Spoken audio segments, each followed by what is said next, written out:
Hello, hello, and welcome. So good to have you here for today's conversation with one of our amazing guests. She is a speaker at the Women Thrive Summit and my guest for today's conversation. And today we're talking about stepping into your greatness, how to find your purpose and mindset that fuels success.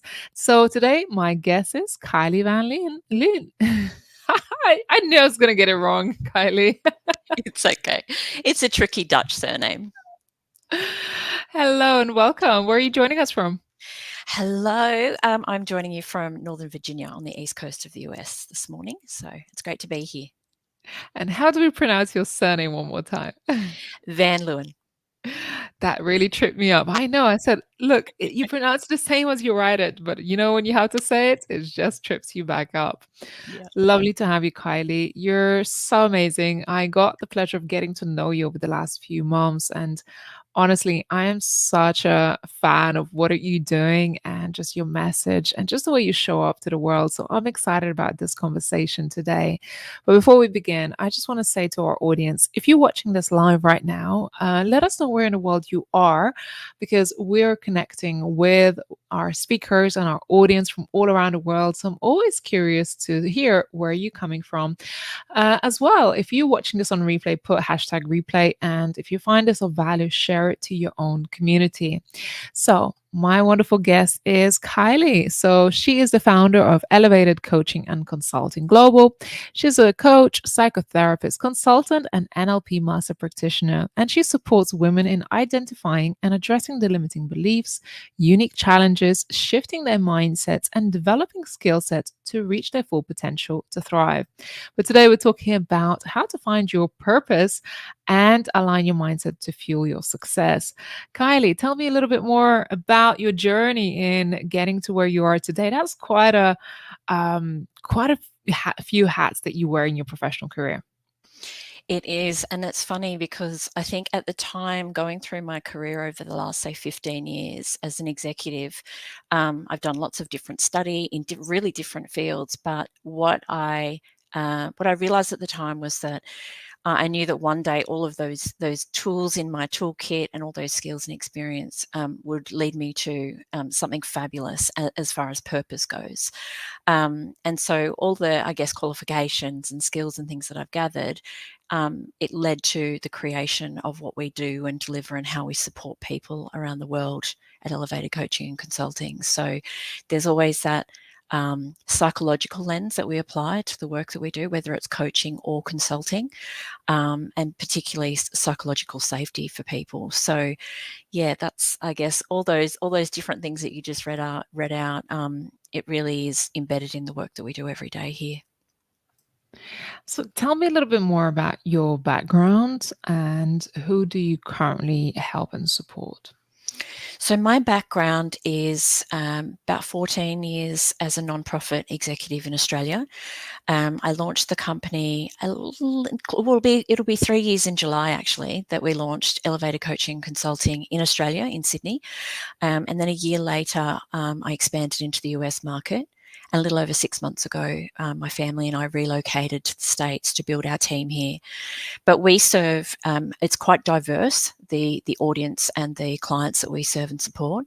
So we have a number of different coaching programs, and we also do a lot of different consulting. So like I said earlier, all of the work that we do is around that psychological safety and supporting people either in the workplace or on their journey to success. So that can look different for every individual. It could be a career focus. It could just be, people wanting to achieve certain things in their lives, but not having the right mindset or not having adopted the right mindset to support them to achieve their goals. But we do a lot of consulting with nonprofits and corporates around diversity, equity, inclusion, and creating psychologically safe workplaces, because we know that globally the incidence, unfortunately, of psychological injuries and psychological abuse in the workplace is skyrocketing at the moment. So we do a lot of Mm. that consulting, and a part of that consulting is a lot of leadership development, We do a lot of advocacy for implementing legislation, particularly here in the US now, around psychological safety acts and legislation to protect workers. And then we do a lot of our work with women as well. So we do a lot of work with women in general, but we support women of colour. We have programs for our refugee and migrant women that are moving into employment. Mm. And then we work a lot with people with disability as well. Kylie, how did you find the gap in this work? As a leader, so as an executive, I not only experienced workplace bullying and harassment myself firsthand, but then I saw it throughout my career, and I saw what it does. It breaks human beings. It breaks their spirit.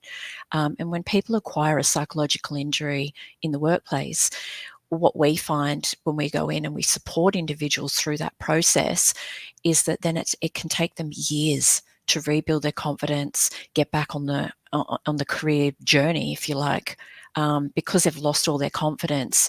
They typically take 12 to 24 months, so 2 years, even more sometimes, depending on what the psychological injury is, to rebuild their confidence to get back into the workforce and the Mm. workplace.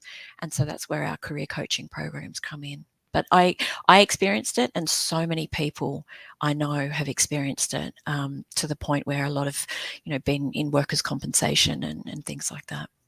Mm. What fuels your passion doing this work? Well, I guess seeing the negative impacts of what happens to Mm. people when they experience toxic workplaces or toxic leaders.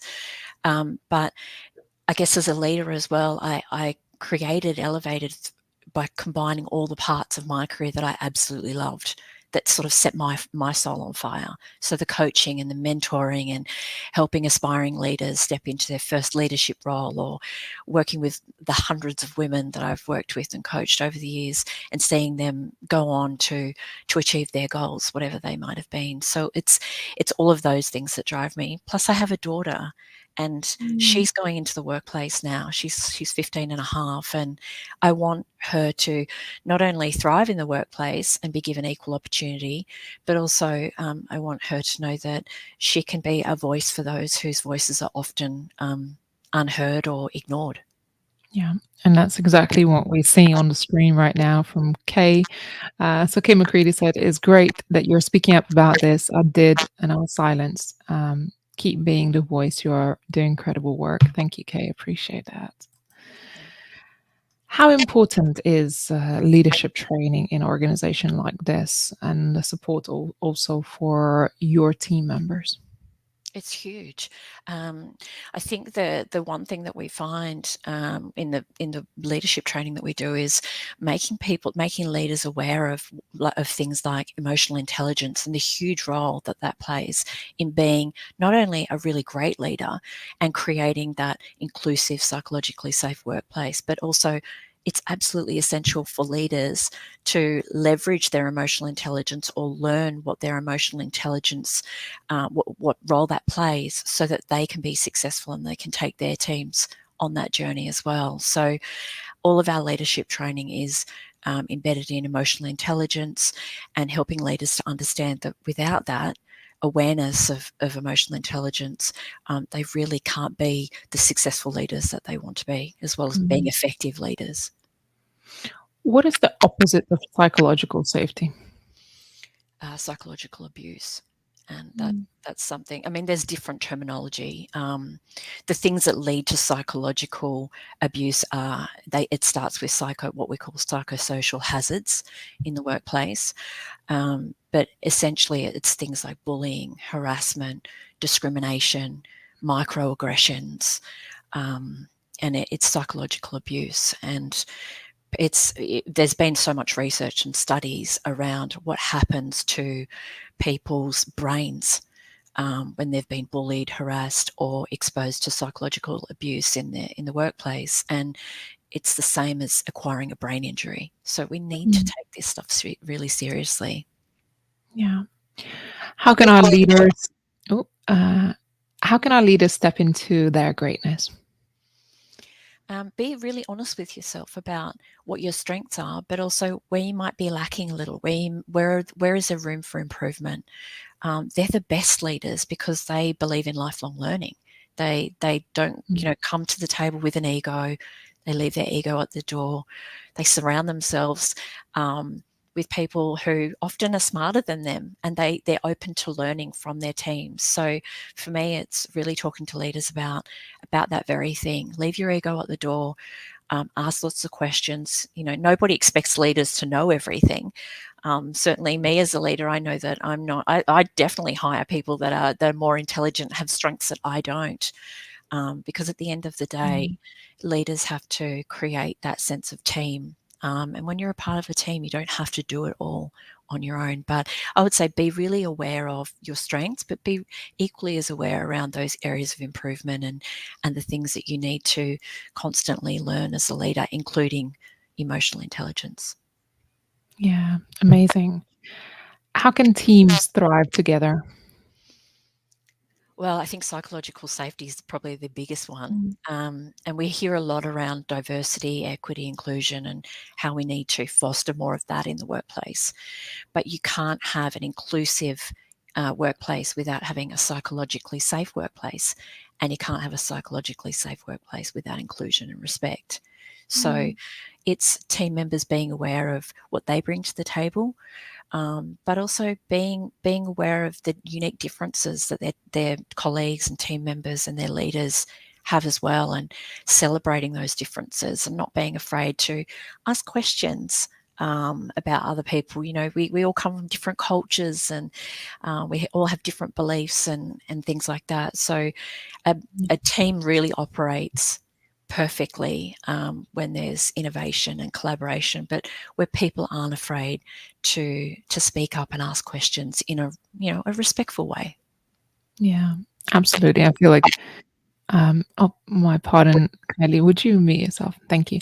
I think, you know, in a healthy environment, when you're working and you're able to voice your needs and concerns and work in a collective that is supportive and nurturing, I think it brings the best out of people. And myself as a leader for my own team, I feel like I only want to see the best in them and really empower them in making the right decisions, not really micromanaging. And it really stems from the top in the kind of organization and the organizational culture that you build. Is that one of the things that you support to your clients as well? Absolutely. Yeah. And we do case studies and we do workshops and different exercises where we will showcase teams and organizations that are flourishing and have flourished in the past and the reasons why. And that comes down to the leadership, like you said, and the environment that you build that you're responsible for as a leader. And it doesn't matter whether you're the CEO, whether you're a team leader, if you hold a position where you are a leader and you're managing people, human beings. You're responsible for fostering an environment where everybody can come to work feeling comfortable, included, respected, seen, heard, and that they can be their authentic selves at work without being fearful of, consequences or retribution or punishment if they speak up. Even, making sure people feel comfortable challenging the leader on certain things, but in an appropriate manner, an appropriate time and place. Yeah. So, as we're speaking on how purpose and mindset fuel success, tell me a little bit more how important it is to have a purpose or be driven by purpose. I'll use myself, I guess, as an example. I thought for years that I was living aligned to my purpose, and to some extent, I was. I was in the nonprofit sector, so I was serving and supporting others. But the more I moved into higher leadership roles, the less connected I was to the impact. And what I realized almost 3 years ago is that for me, I need to, because of my core values and having done the work to identify what they are, I found out that my core values are freedom, connection, and purpose. And so I was in the right space or type of work, but I wasn't connected to the impact. And so for me, what I realized is not only did I totally I guess, not know what my core values were. I'd assumed I knew what they were. But when I did that work and identified what my top core values were, I realized why I'd been restless in my career and always sort of seeking Mm. something else, but not knowing what it was. Um, so that would be probably the first thing. But the second piece was I was on autopilot. And because I was lacking direction, because I was lacking purpose, I was starting to lose confidence because I was lacking that direction. And it's all connected, it's all interlinked. When you start losing direction and losing that purpose or not having it at all, you typically don't wake up motivated. You start to resent the job you're in, or you're not productive, and you're always looking for something else. So you're never truly present and performing. So it's got all of these different, I guess, side effects to it. But you lose confidence because you're walking around lost. Nobody wants to feel that way. Um, and so what I've found, not only for myself, but the clients that we work with, is that when people are in that state, they typically, if left too long without identifying a purpose and having something that they wake up excited about every day, it can really impact individuals' mental health. People get anxious about the future, they become depressed because nobody wants to live without a purpose and a reason for being. And so that's what I experienced, but that's also the work that we do now to support other people to find their purpose, regain that sense of control and clarity, build their confidence again, and help them navigate the direction and their path into future success and alignment. Yeah. Do you find that purpose should be on organizational level or personal level or both? Both. When we do work with organizations, with leaders and teams, the first thing we say is that, especially depending on what the challenge is that they're experiencing, but often if people aren't connected at an individual and then a team level to the organizational purpose, vision, and mission, it's because either the purpose, vision, and mission of the organization hasn't been clearly communicated to the teams and individuals, Mm. or that people can't see themselves in it. And so if people aren't connected and can't see it and feel it in the work they do every day, we know what happens. People become really disengaged in their work, and that's when you start having performance conversations and concerns, and it just goes on and on. But for me, it's, I guess, a couple of different layers. It's the top level, the CEO, constantly communicating and recommunicating and reinforcing that purpose.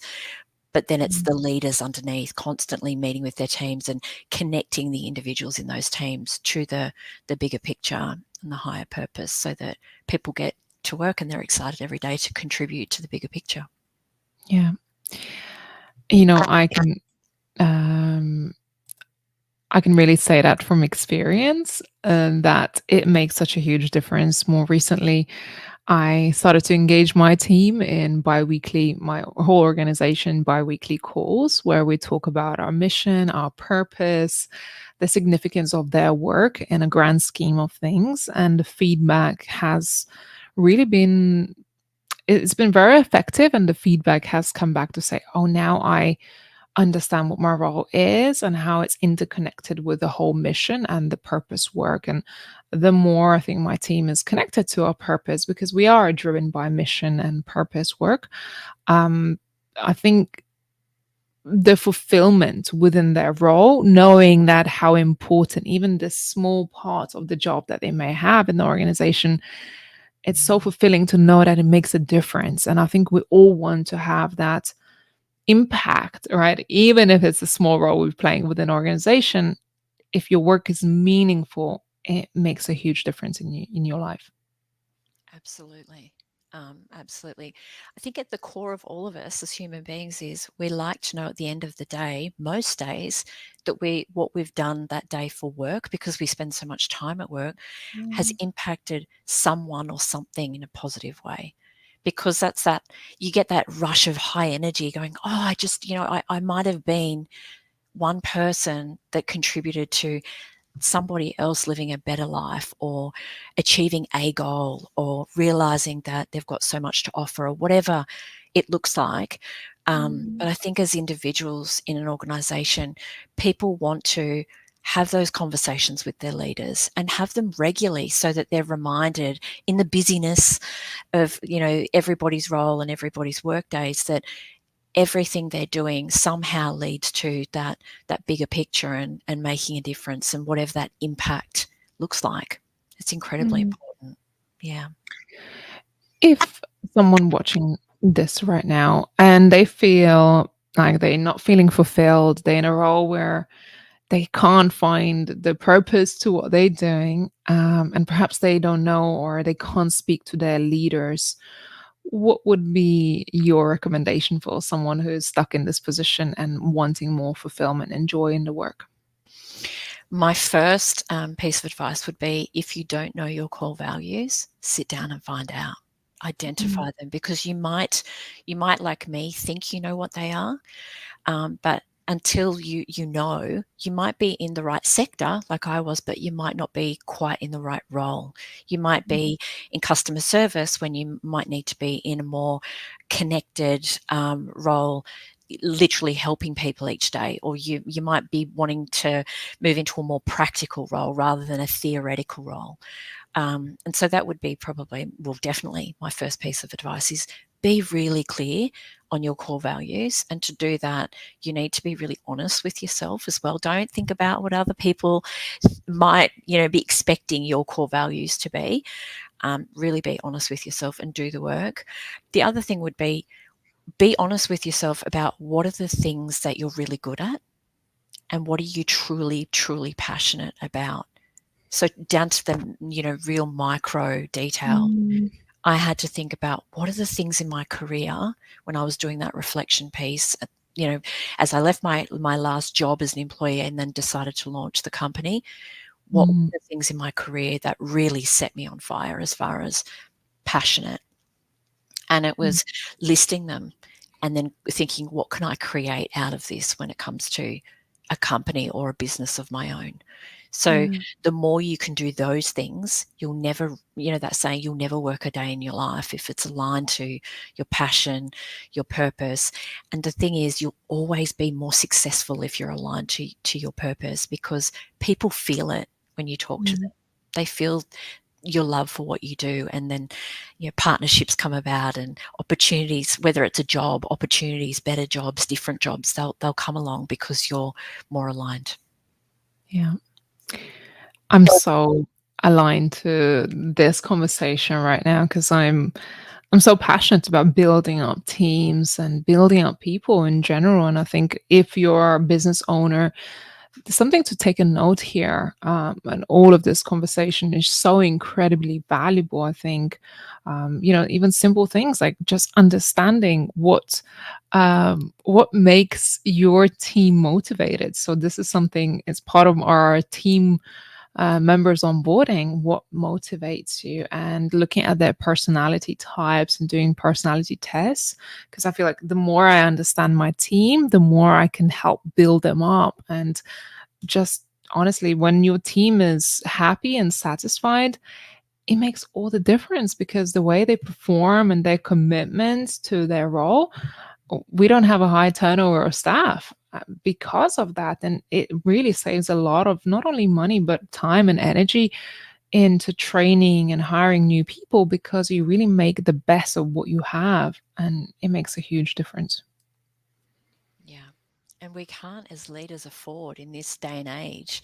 Globally, there's a skills and workforce shortage across so Yeah. many industries now. It's so hard, and you would know this too, to find the right talent, Mm, the right people to bring in to your organisation. Because, like you, I'm sure we want the right people. We want people that are driven by purpose and not money. We want people who want to make a difference and an impact the way that we do. And so, exactly what you said, retention is so much more important than constantly recruiting.